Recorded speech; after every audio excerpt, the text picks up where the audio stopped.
Hello, everyone. Welcome back to the podcast. Thank you for tuning in.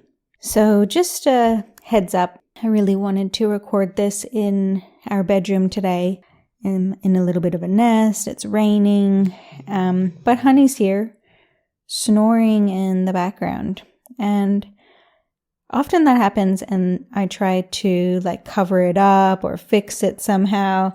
But today I'm just going to call it out and let it happen. Honey may be snoring in the background. There may be other noises. And it feels good to normalize that for others and for myself, that it's okay to do really good work that you love, even if it's not totally perfect. So I really love this, being in my room, laying on my side, being super comfortable right now, and getting to share with you this topic that I hope will be really helpful.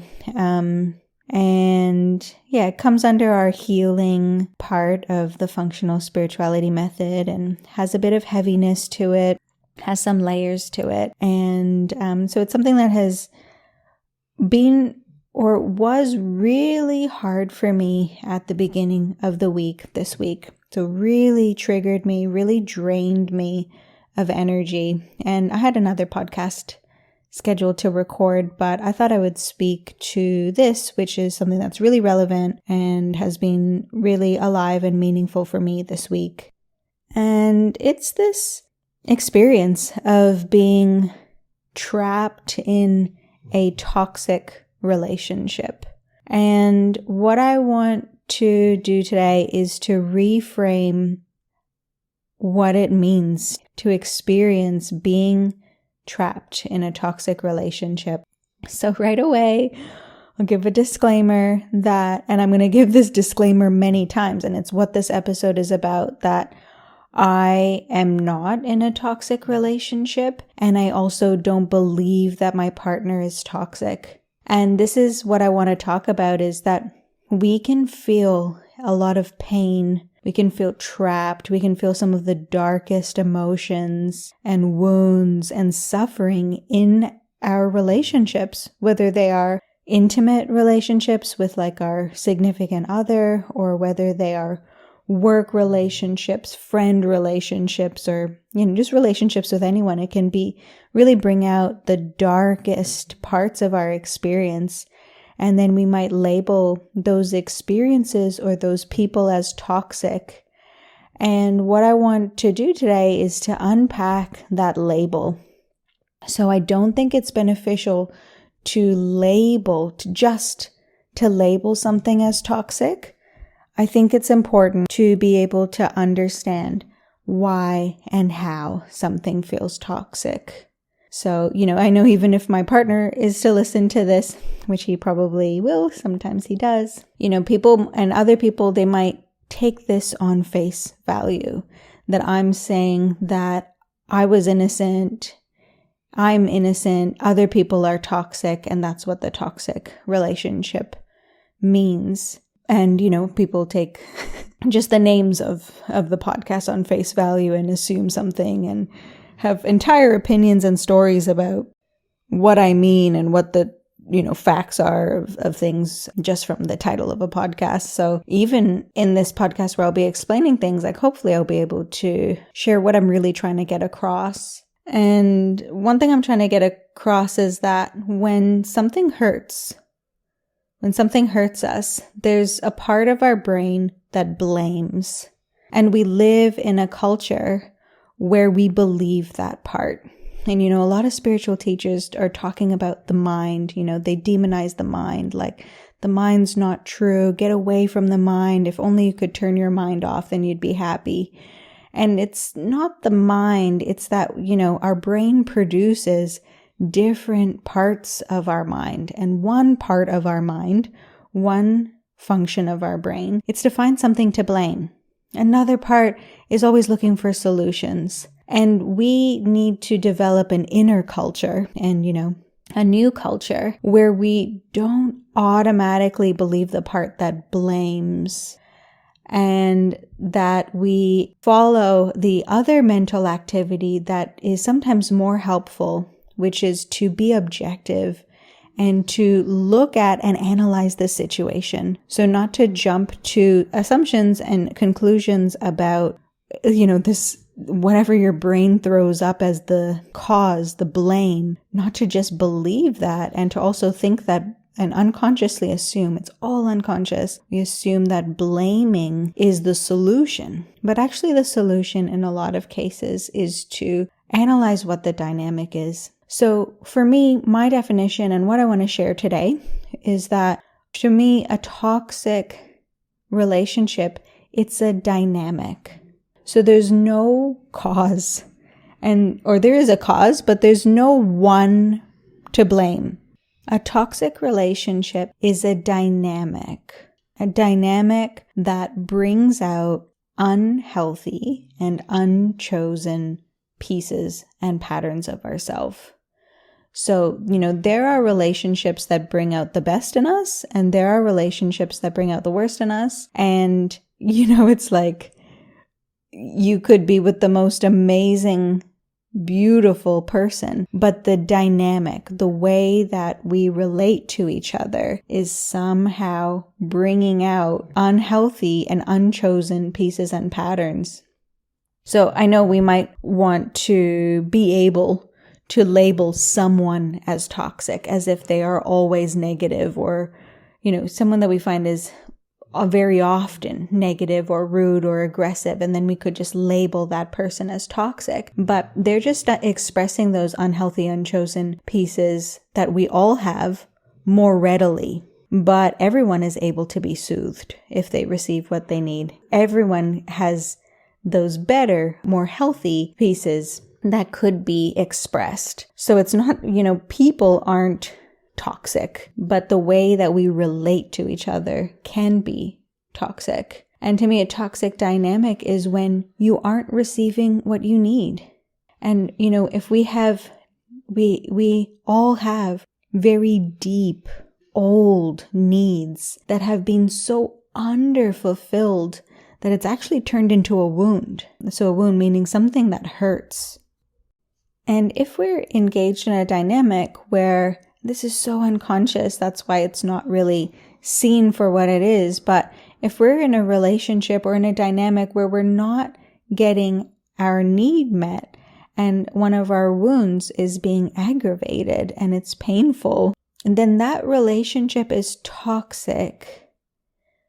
By a definition, where it's toxic because it's perpetuating unharmonious, unhealthy, painful experiences for us that are not either keeping us neutral or moving us forward to more harmony, healing, presence, love, all of the whatever individual aspirations we have. So if it's something that's it's taking us in the opposite direction to what we most want to cultivate, and it's creating more dysfunction than harmony or even neutrality, then it would be toxic. So the relationship isn't serving our best interests or our values or our health and our harmony, even on just a purely biological, objective level. It's not serving us to be harmonious. So how do you know that you're in a toxic relationship? So whatever reasons, we'll often think about the story. It's all of these reasons. You did this, I wanted that. But that's not what we're looking at to define what makes it toxic. That's just part of the story. And the story can change depending on, the depth of our thinking and the different relationships. Maybe the stories are quite similar, and then you're kind of getting to something a little bit deeper, the wounds, the actual wound that you might have that keeps getting triggered. But even then, it can still be like a surface story. So the deeper reasons of what define a relationship as toxic, think about these. So the first one for me is that you hate being in it. You hate being, sometimes, not all the time, right? But sometimes you just hate being in that relationship, and You hate that dynamic. You wish you weren't in it so bad. And also you feel trapped somehow, like you can't get out of it. So there's a sense of powerlessness. And you also feel deep wounds are being aggravated and it feels painful. And also a feeling of hopelessness. So the most painful human emotion that we can experience, where there's a shutting down of our system so much. In words, as adults, we could say something like it's a feeling of losing the will to be engaged with our life. So feeling hopeless, feeling depressed, having our hope and our engagement for life being depressed. So if you're feeling, those things are all pretty toxic. So if in your relationship, it's surfacing and causing these kinds of emotions, then you could probably say that the relationship is toxic to some degree. And again, just going back to the culture around this word of toxic relationships. So right away, it's like, oh, well, this person must be terrible. And oh my God, I need to get out of it. Actually, we don't need to jump to any of those conclusions. The point of this episode, and then the point of healing, or the ingredients to healing, is the first ingredient to healing is objectivity and psychoeducation, to see what is happening, to see it from a new light, not to see it from the perspective of the wounded, regressed pieces or the child parts of us. That's the first step, is to look at it from a different perspective right away. That brings objectivity, hopefulness, clarity, empowerment, when we can see our triggers in a way that brings more power and hopefulness and clarity.